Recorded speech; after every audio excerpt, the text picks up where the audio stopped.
நீங்கள் பார்த்துக் கொண்டிருப்பது தமிழ்நாடு முக்கிய செய்திகள்.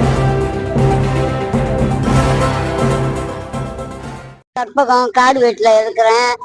எஸ்ஐ அருகிலே இருக்கிறேன். நான் 3 தலைமுறையா நாங்க அந்த வீட்டை இருந்தோம்.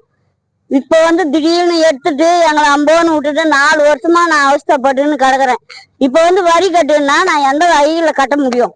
நான் வீட்டு வாடகை கட்டுவேனா, என் குழந்தைங்களை காப்பாத்துவேனா, நான் அந்த வரியை கட்டிக்கின்னு குஞ்சு இருப்பேனா?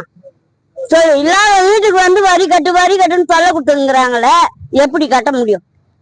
அதே இடத்துல எங்களுக்கு பட்டா போட்டு கொடுத்தாலும் சரி, இல்ல வேற இடத்துல எங்கன்னா பட்டா போட்டு கொடுத்தாலும் சரி, நாங்க வரி கட்டோம்.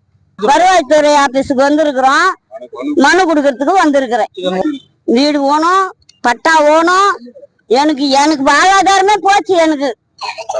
என் தலைமுறை என்ன ஆச்சு? என் குழந்தை குட்டி எல்லாம் என் மருமை எடுத்துட்டு இந்த குழந்தைங்களை வச்சு நான் தத்தாளி அடிக்கிறேன். இப்ப நான் வாடகை கட்ட முடியாத என்ன வெளியே போன்றாங்க. நான் எங்க போவேன்? கூலி வேலை தான் எங்களுக்கு. எங்க குடும்பத்துல யாரும் கம்பெனில வேலை செய்யல, எல்லாமே கூலி வேலை செய்துதான் போய்க்கிறேன். அந்த இடத்துல இன்னமும் வாடகை கட்டிக்கணும். நாங்க 4 வருஷமா இருக்கிறேன்னா அப்ப அரசாங்கம் என்ன பண்ணிங்குது? எங்களை ஏறு எடுத்து பார்க்கல. நாங்க என்ன அகதியா? அகதியில இருந்தா நாங்க வந்திருக்கிறோம். எங்களை ஏறு எடுத்து பார்க்க கூடாது அந்த அரசாங்கம்? எங்க போச்சு? அப்ப வரி கட்டுன்னு மட்டும் சொல்றாங்களே, நாங்க எப்படி வரி கட்ட முடியும் அந்த இடத்துக்கு? ஓட்டு போட்டு எதுக்கு வரீங்க?